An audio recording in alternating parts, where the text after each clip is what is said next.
नमस्कार दोस्तों, स्वागत है आपका मेरे चैनल DCI ऑफिशियल पर। तो आज हम करने वाले हैं हिंदी साहित्य। क्या करने वाले हैं? हिंदी साहित्य। चलिए शुरू करते हैं। हिंदी साहित्य में सबसे पहले अपन उपन्यास को समझते क्या होते हैं। उपन्यास का अर्थ, उपन्यास क्या होते हैं? उपन्यास आधुनिक गद्य की एक कथात्मक विधि है जिसका जन्म 18वीं शताब्दी में पश्चिम में हुआ। यदि उपन्यास शब्द का विखंडन करें तो दो हिस्से होते हैं। उप अर्थात निकट, न्यास मतलब थाती।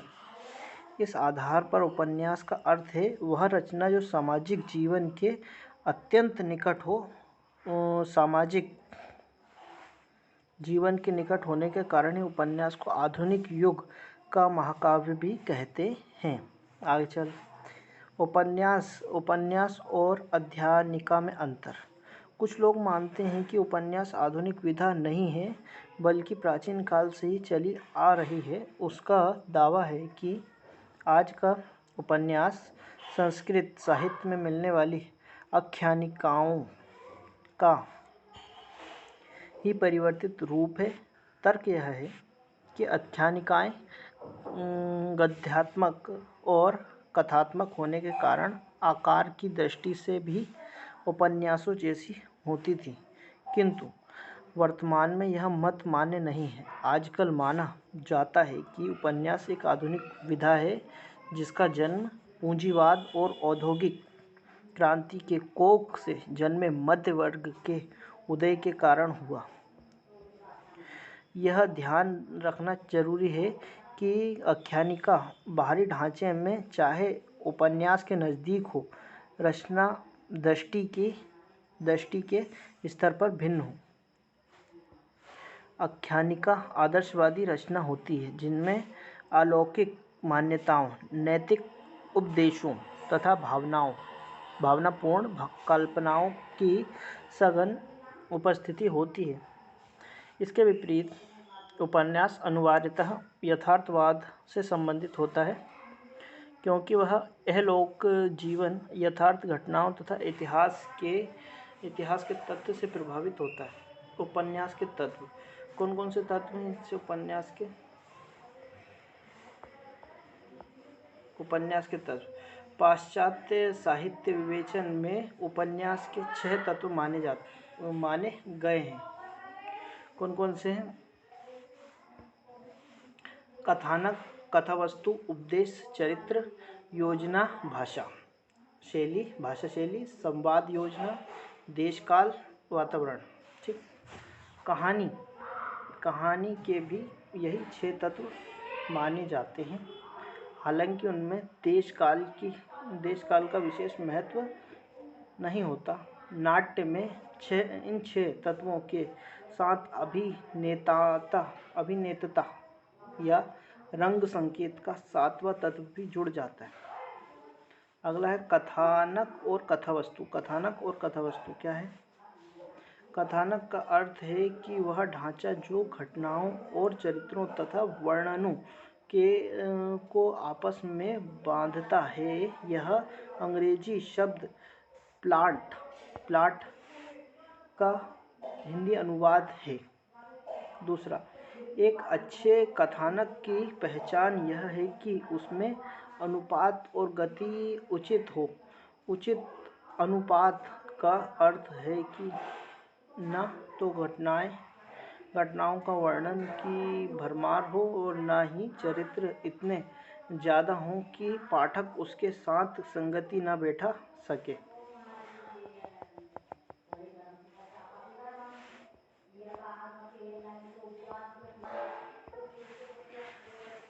अगला है अपने पास, इसी प्रकार यदि घटनाएं, चरित्र, वर्णन बहुत कम हो और इस वजह से पाठक को उपन्यास के आस्वादन में समस्या होने लगे तो भी यही माना जाएगा कि कथानक कमजोर है।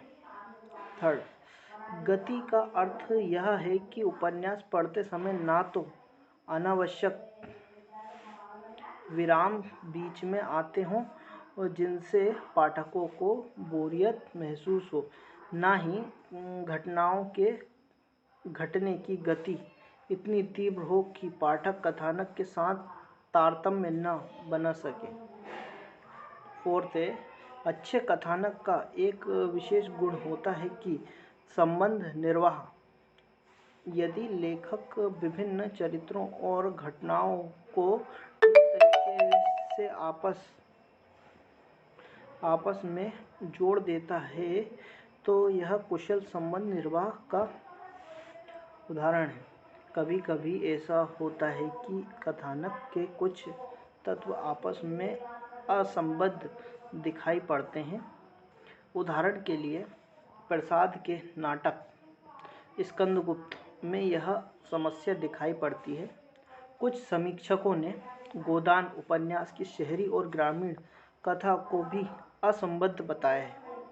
पांचवा, यदि किसी उपन्यास या नाटक में एक से अधिक कथाएं हों तो प्रमुख कथा को आधिकारिक कथा कहते हैं, जबकि शेष कथाओं को प्रासंगिक या अवान्तर कथाएं कहते हैं। ऐसे कथानक में यह गुण होना चाहिए कि सभी प्रासंगिक कथाएं आधिकारिक कथाओं को आगे बढ़ाने में सहायक हों।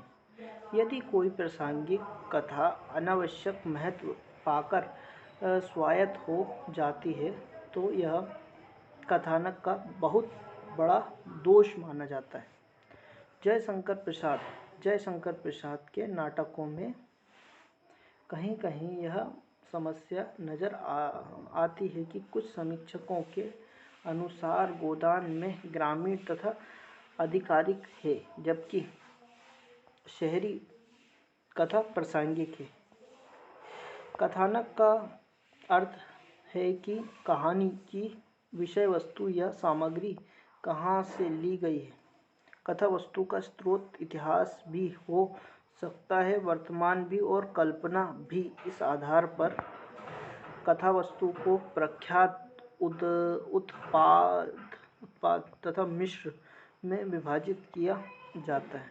प्रख्यात का अर्थ है कि किसी प्रसिद्ध तथा अर्थ के आधार पर बना लेना।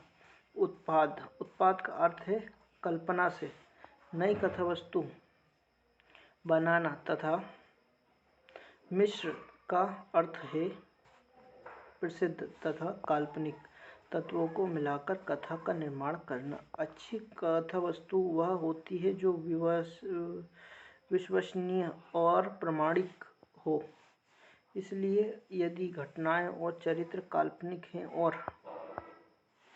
कहानी में आकस्मिकता और संयोग तत्व का महत्व ज़्यादा है तो कथा वस्तु अविश्वसनीय और कमज़ोर हो जाती है। उदाहरण के लिए गोदान की कथा वस्तु अत्यंत प्रामाणिक और विश्वसनीय है क्योंकि वह जीवन के यथार्थ पर आधारित है। इसके विपरीत देवकीनंदन खत्री के उपन्यास की कथा वस्तु अविश्वसनीय है क्योंकि वह अतिशयोक्ति पूर्ण कल्पनाओं से भरी है।